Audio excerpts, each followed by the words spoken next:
कांग्रेस सांसद और लोकसभा में विपक्ष के नेता राहुल गांधी इन दिनों अमेरिका यात्रा पर हैं। उनकी पिछली विदेश यात्राओं और अमेरिका की वर्तमान यात्रा में एक बड़ा फर्क है। इस बार राहुल गांधी लोकसभा में नेता विपक्ष की हैसियत से विदेश गए हैं। हालांकि इससे राहुल के अंदाज और बयानों से विवादों को न्योता देने के उनके रिकॉर्ड में कोई बदलाव नहीं आया है। फिलहाल यूएस में मौजूद राहुल गांधी ने वहां भी कुछ ऐसे बयान दिए हैं जिससे भारत में सियासी उबाल आ गया है। इस बार चुनाव आयोग पर राहुल गांधी ने विवादित बयान दिया है, जिस पर बीजेपी और उनके दिग्गज नेता फायर हो गए हैं। संबित पात्रा ने तो यहां तक कह दिया कि राहुल गांधी ने अमेरिका में भारत का अपमान किया है। अब ऐसे में सवाल उठता है कि राहुल गांधी ने ऐसा क्या कहा। राहुल गांधी के बयान पर संबित पात्रा ने भारत के अपमान वाली बात क्यों कही। राहुल गांधी की वो कौन सी विदेश यात्राएं हैं जो विवादों में रही। इन सवालों के जवाब जानने से पहले ये जान लीजिए कि राहुल गांधी ने आखिर कहा क्या, जिस पर बीजेपी ने जमकर पलटवार किया है। दरअसल मामला यह है कि कांग्रेस सांसद राहुल गांधी अमेरिका के दौरे पर हैं। अमेरिका पहुंचने के बाद राहुल गांधी ने यहां कारोबारियों और प्रवासी भारतीय समुदाय के लोगों से बातचीत की है। अमेरिका के बोस्टन में राहुल गांधी ने भारत के चुनाव आयोग पर निशाना साधा है। लोकसभा में विपक्ष ने कहा कि हमारे लिए बिल्कुल साफ है कि चुनाव आयोग ने समझौता कर लिया है और ये बिल्कुल साफ है कि सिस्टम में कुछ गड़बड़ है। राहुल गांधी ने कहा, मैंने ये कई बार कहा है, महाराष्ट्र विधानसभा चुनाव में वयस्कों की संख्या से अधिक लोगों ने मतदान किया। चुनाव आयोग ने उन्हें शाम 5:30 बजे तक के मतदान के आंकड़े दिए और शाम 5:30 बजे से 7:30 बजे के बीच 65 लाख मतदाताओं ने मतदान किया। ऐसा होना शारीरिक रूप से असंभव है। एक मतदाता को मतदान करने में लगभग 3 मिनट लगते हैं और अगर आप हिसाब लगाएं तो इसका मतलब है कि सुबह 2 बजे तक मतदाताओं की लाइनें लगी रही। लेकिन ऐसा नहीं हुआ। जब हमने उनसे वीडियोग्राफी के लिए कहा तो उन्होंने न केवल मना कर दिया बल्कि उन्होंने कानून भी बदल दिया ताकि अब हम वीडियोग्राफी के लिए ना कह सकें। बीजेपी नेता संबित पात्रा ने पलटवार करते हुए राहुल गांधी पर जमकर निशाना साधा। संबित पात्रा ने 21 अप्रैल को प्रेस कॉन्फ्रेंस की। इस दौरान उन्होंने राहुल गांधी पर आरोप लगाते हुए कहा कि अमेरिका में भारत का अपमान किया। उन्होंने ये भी कहा कि राहुल गांधी विदेशी भूमि पर जाकर वही कर रहे हैं जो वो कई दशकों से करते आ रहे हैं, भारत की बेइज्जती और भारत का अपमान। अमेरिका में राहुल गांधी ने भारत का अपमान किया है। राहुल गांधी विदेशी भूमि में जाकर वही करते हैं जो वो कई दशकों से करते आ रहे हैं, भारत की बेइज्जती और भारत का अपमान। अमेरिका में राहुल गांधी ने भारत का अपमान किया है। ये कोई नई बात नहीं है, पहली बात नहीं है, ये एक सुर्खी है आज की। संबित पात्रा ने आगे कहा कि आज से कांग्रेस के सभी बड़े नेता चोर मचाए शोर की तर्ज पर देश के अलग अलग हिस्सों में जाकर मां बेटे को बचाने के लिए प्रेस कॉन्फ्रेंस करेंगे। ईडी ने सोनिया गांधी और राहुल गांधी को अपनी चार्जशीट में शामिल किया है।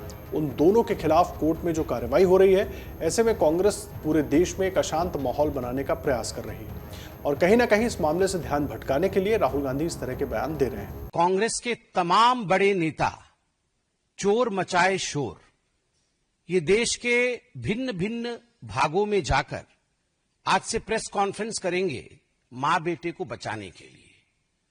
जो ईडी ने सोनिया जी और राहुल जी को नामांकित किया है, बाय नेम मेंशन किया है अपने चार्जशीट में, उन दोनों के खिलाफ जो कार्यवाही हो रही है कोर्ट में, अभी सुनवाई है 25 तारीख को और आगे जो कार्यवाही होने की संभावनाएं हैं, दोनों जेल जा सकते हैं और जाना भी चाहिए।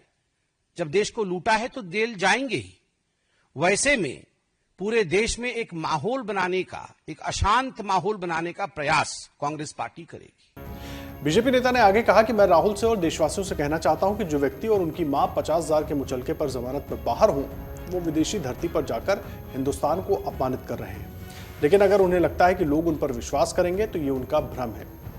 2018 में जब सोनिया और राहुल को नेशनल हेराल्ड केस में 50,000 के मुचलके पर जमानत मिली थी, जमानत मिलने के बाद जश्न भ्रष्टाचार करते हुए बैंड बाजे के साथ मां बेटे कोर्ट से अपने ऑफिस तक गए थे।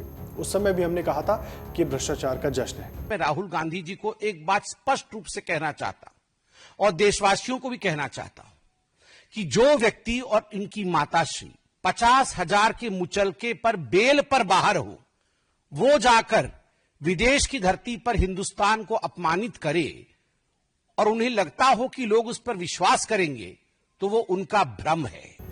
राहुल गांधी के इस बयान को बीजेपी ने भारत की संवैधानिक संस्था का अपमान बताते हुए यह भी कहा कि राहुल गांधी ने विदेशों में भारत को बदनाम करने की सुपारी ले रखी है।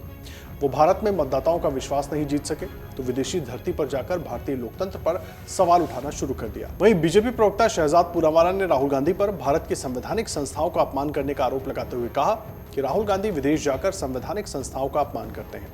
यही उनकी पहचान बन गई है। ये वही दिखाता है कि कुछ लोग पीएम मोदी का विरोध करते करते भारत के विरोध में उतर आए हैं। और वो भी विदेश की धरती पर। पूरी दुनिया भारत के चुनाव आयोग और इसकी प्रक्रिया की वाहवाही कर रही है और ऐसे समय पर भारत के खिलाफ और भारत की बदनामी की सुपारी लेने का काम राहुल गांधी और उनके इकोसिस्टम ने किया है। विदेशी धरती पर जाकर कभी बोलना कि भारत में लोकतंत्र समाप्त हो गया, भारत के लोकतंत्र में समाप्ति के बाद यूएस और यूके को इंटरवीन करना चाहिए, हस्तक्षेप करना चाहिए, जुडिशरी बिकी हुई है, जुडिशरी ठीक से काम नहीं कर रही है, ईसीआई पर सवाल खड़े करना, भारत की हर संस्था पर जाकर विदेशी धरती पर सवाल खड़े करना, सेना से प्रूफ मांगना विदेशी धरती से, ये दिखाता है कि कुछ लोग मोदी विरोध करते करते अब भारत के विरोध में उतर आए हैं और वो भी विदेशी धरती पर इस प्रकार की जुबान बोलते हैं। पूरी दुनिया भारत की इलेक्शन कमीशन और इलेक्शन प्रोसेस की वाहवाही कर रही है। अभी हमने अमेरिका में भी देखा, पूरी दुनिया में देखा, और ऐसे समय पर भारत के ही खिलाफ भारत की बदनामी की सुपारी लेने का काम राहुल गांधी और उनके इकोसिस्टम ने किया है। वहीं बीजेपी नेता सिद्धार्थनाथ सिंह ने पलटवार करते हुए कहा कि विदेशी धरती पर देश का अपमान करना राहुल गांधी और उनके परिवार की पुरानी आदत है। उन्होंने आगे कहा कि मैं इतिहास के 2 उदाहरण देना चाहूंगा, एक उनकी दादी का और दूसरा उनके पिता का। जब 1991 में राजीव गांधी चुनाव लड़ रहे थे तब उनकी दुखद मौत हो गई। चुनाव आयोग ने कानून के मुताबिक चुनाव कराने के बजाय पूरी प्रक्रिया ही रोक दी। इसे कहते हैं समझौता। देखिए, जो राहुल गांधी जी ने बॉस्टन में कहा कि इलेक्शन कमीशन कॉम्प्रोमाइज्ड है, सरकार के साथ समझौता है उसका, तो राहुल गांधी जी को थोड़ा इतिहास में ले जाता। 1971 में चुनाव आयोग शांत बैठा रहा, मौन था। इंदिरा गांधी जी का चुनाव था और वो पूरा का पूरा जो सरकारी मशीनरी होती है, सरकारी तंत्र होता है, सरकारी जो नौकर होते हैं, उनका इस्तेमाल कर रही थी अपने चुनाव में। चुनाव आयोग क्यों नहीं बोल रहा था उस समय? किस बात का कॉम्प्रोमाइज था? जब राजीव गांधी 1991 में जब चुनाव लड़ रहे थे, उस समय दुर्भाग्यपूर्ण उनकी मृत्यु होती है। चुनाव आयोग क्या करता है? उस समय आम चुनाव कोई आम कैंडिडेट होता तो उस समय चुनाव आयोग क्या करता? वो तुरंत उसी का, और यही कानून है, वो उसका रद्द करता, 5 महीने 6 महीने बाद करवाता चुनाव। चुनाव आयोग ने पूरा का पूरा चुनाव प्रोसेस रद्द कर दिया और रद्द करने के बाद 21 दिन तक की राहुल गांधी की अस्थियां लेके कांग्रेस पूरे देश में जहां जहां चुनाव बचा था वहां घूमते रहे और चुनाव आयोग चुप रहा। इसको कहते हैं समझौता, राहुल गांधी जी। अब देखिए, राहुल गांधी की इस यात्रा पर तो विवाद हो रहा है, लेकिन राहुल गांधी की पिछली विदेश यात्राओं पर भी कई उनके बयान रहे हैं जिन पर विवाद हुआ है। ये पहली बार नहीं है जब राहुल ने विदेश में कुछ कहा हो और उस पर भारत में राजनीति गर्मा गई हो। राहुल जब जब विदेश यात्रा पर जाते हैं कुछ ऐसा बोल जाते हैं जिसने बीजेपी को कांग्रेस पर हमला करने का मौका दिया। मई 2023 में भी राहुल गांधी ने अमेरिका की यात्रा की थी। तब कैलिफोर्निया में भारतीयों से बात करते हुए राहुल ने कहा था कि आरएसएस और बीजेपी भारत में राजनीति के सभी साधनों को नियंत्रित कर रहे हैं। सैन फ्रांसिस्को में राहुल गांधी ने दावा किया कि गरीब और अल्पसंख्यक समुदाय के लोग आज असहाय महसूस कर रहे हैं। पिछले साल मार्च में राहुल गांधी ने यूनाइटेड किंगडम की यात्रा की थी। लंदन में राहुल ने यह कहकर हंगामा मचा दिया था कि 2014 में बीजेपी सरकार के सत्ता में आने के बाद से भारत में अभिव्यक्ति की स्वतंत्रता का दमन हुआ है। उसी यात्रा के दौरान राहुल ने कथित तौर पर यह भी कहा था कि भारत में सांसद होना काफी कठिन था। 2022 में कैम्ब्रिज यूनिवर्सिटी में छात्रों को संबोधित करते हुए राहुल ने कहा था कि भारत एक राष्ट्र नहीं बल्कि राज्यों का संघ है।